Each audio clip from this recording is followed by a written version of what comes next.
Yo, what is up, all you guys out there? The name is Tekken Heat, bringing you guys a crew gameplay commentary on the topic of does the crew and the crew Wild Run have a chance against Need for Speed 2015? Now, Gamescom is now done, and so we've gotten some information on both the crew Wild Run and Need for Speed. We've seen gameplay, we've seen some gameplay of it, we've gotten more screenshots, we're getting a bit more information on how things are gonna go. And I think even though it really shouldn't be necessary, it's still a fun little thing to do on, comparing some relatable games together. So since my two interests right now are Need for Speed and the Crew Wild Run, I think it's best to see who wins. And at the moment, in my opinion, I would probably give it to Need for Speed.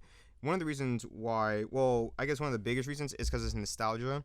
Because since they're going back to the roots that we've been so asking for all these years, it kind of, you know, it gets me more hyped than, say, if I were to just see the crew. Now, I will admit, and actually, I have no reason to, feel ashamed of it, but like the crew gets me hyped. I love the crew. I love it a lot. And one of the reasons why I like it is because they did what Need for Speed, left.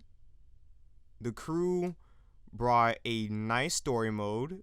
They had awesome customization. The car list, it was whatever, but they did, and they also had a very amazing open world. And this is something that we've been wanting from Need for Speed for a long time.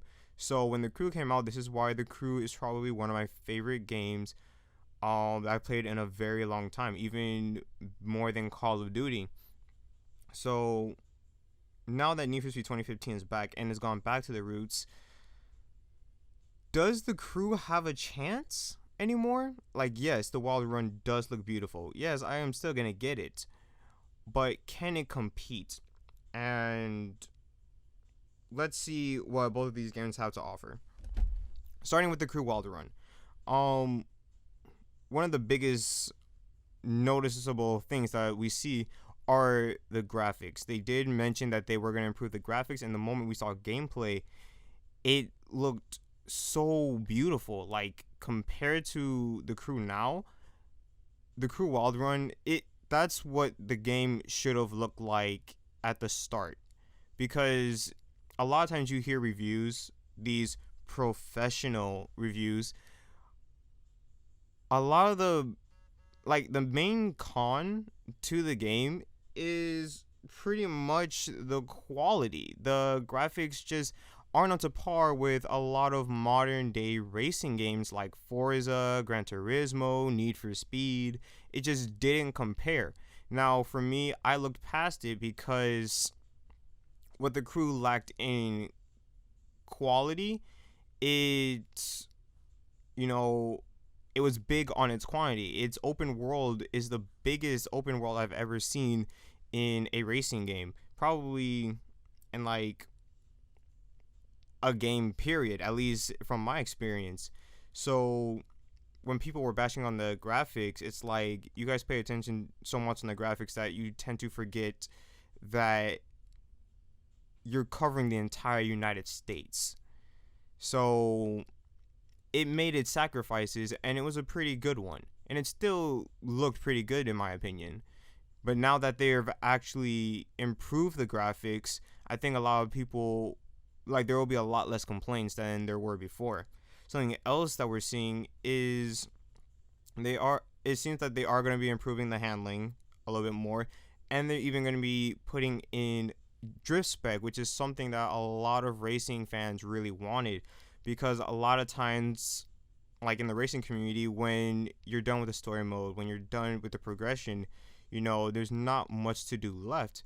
So some things that people love to do is go out, have fun, and drift, do tandems, and in a world like the crew where the United States is your playground, there's so many areas where you can just go out and have fun drifting. And now that we finally have a drift spec, I think the game's gonna be a lot more fun now. Cause for me, one of the things that I love to do is go out drifting, but since drifting isn't that easy in the game, it's very hard to do. Um, I just go into the Salt Lake City where it's icy and it's a lot more easier to do drifts and hold them, pull out multiple tandems. Um, that's the only place I stick to, just because the ice makes it far more easier. But now that we have a spec where it's capable to do it on both ice and on pavement, I guess you can say, I think it's going to be more fun. There are going to be a lot more people that are just going on the crew just to do drifts, because that is a very fun thing to do. Some other things that we're seeing is that they seem to be improving the car list.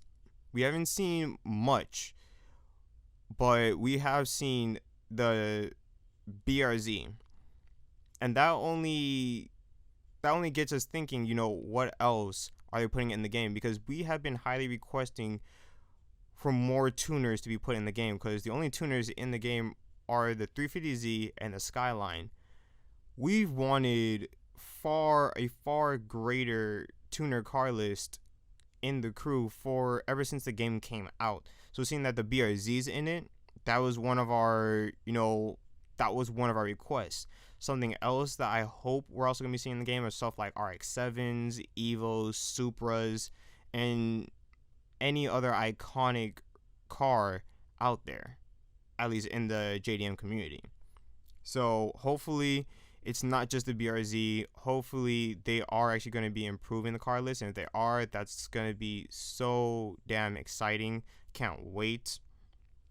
And something else that I really love the fact that they're doing, something that really caught me off guard, was the fact that they're adding in motorcycles and monster trucks.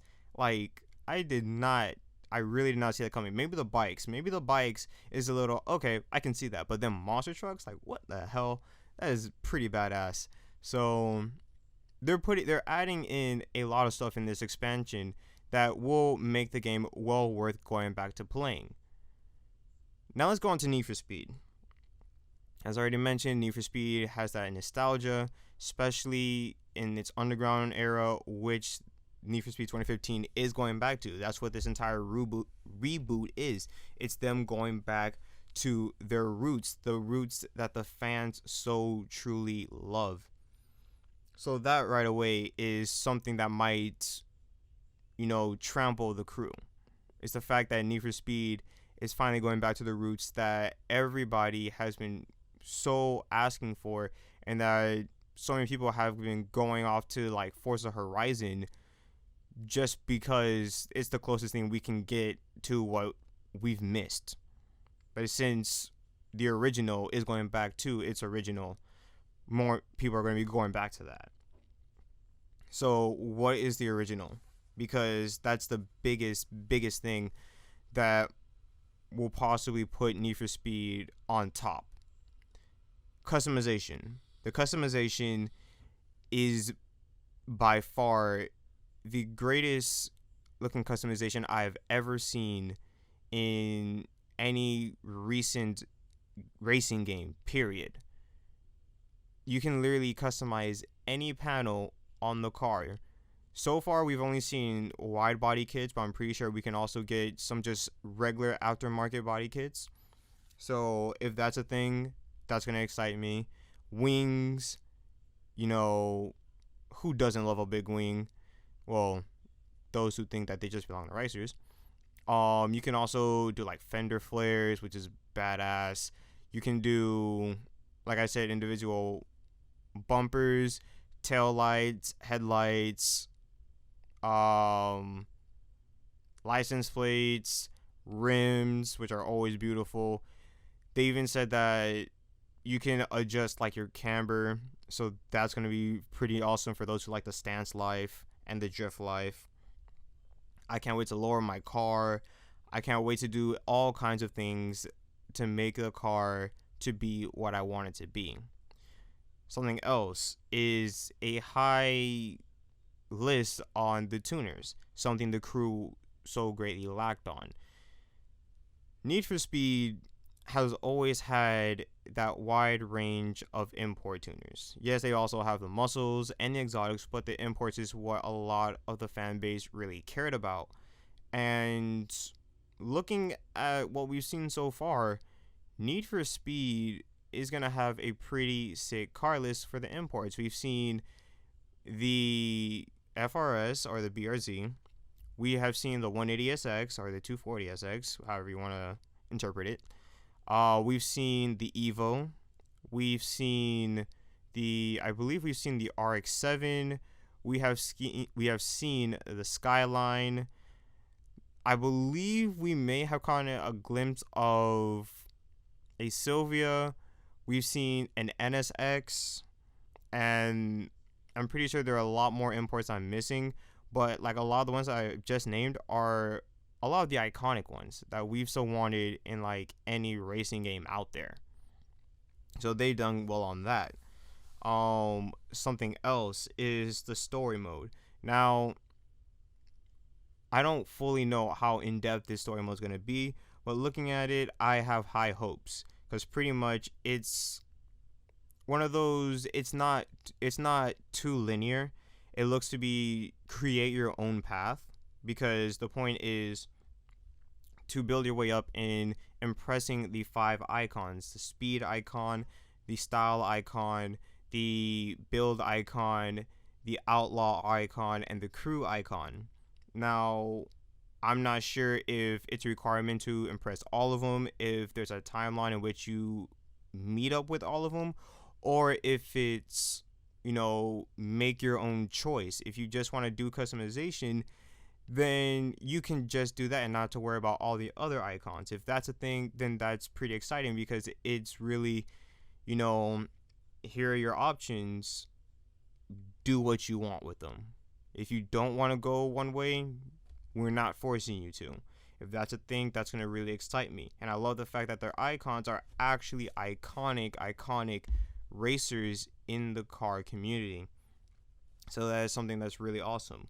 The graphics, when I first saw the gameplay demo at E3, I legit thought that when we were watching the cutscene and it transitioned straight to the customization gameplay, I still didn't think we were in game, because it looked so realistic. It looked like it was still a part of the cutscene. It was just that real, because as a lot of you guys know, whenever you go to the cutscenes, to the actual gameplay, the cutscenes are always visually better. It's a lot easier to improve the graphics for cutscenes than it is the entire gameplay. So seeing as how well they did with the gameplay itself, it just shocked me. It's so far better than the crew and the crew Wild Run. And I really do love it. It seems like they put a lot of time in making this, and I am well impressed, and I'm so happy that they did. Something else is, excuse me, I feel like I want to burp, but I don't want to, because it's disgusting on the mic, at least. So now I just lost my train of thought. I am so sorry, but you know what? I think you guys get the idea. Do I think Need for Speed has a chance to beat the crew? Yes, I really do think so. Do I think it's still worth getting the crew? Yes, I highly recommend it. I still love the crew. I still play it, even though the Wild Run is even out. Both of them are still going to be very, very great, and I do believe that these two could possibly be rival games. That's if Ivory Tower still continues to make crew content, a crew sequel, or even just more expansions. I do believe that these two could possibly be two big rivalry games, and that excites me. I can't wait to see what happens. So let me know what you guys think in the comments down below. Who do you prefer? The crew Wild Run, or Need for Speed 2015? Until next time, this has been your boy Taking Heat, and I'm out. Peace.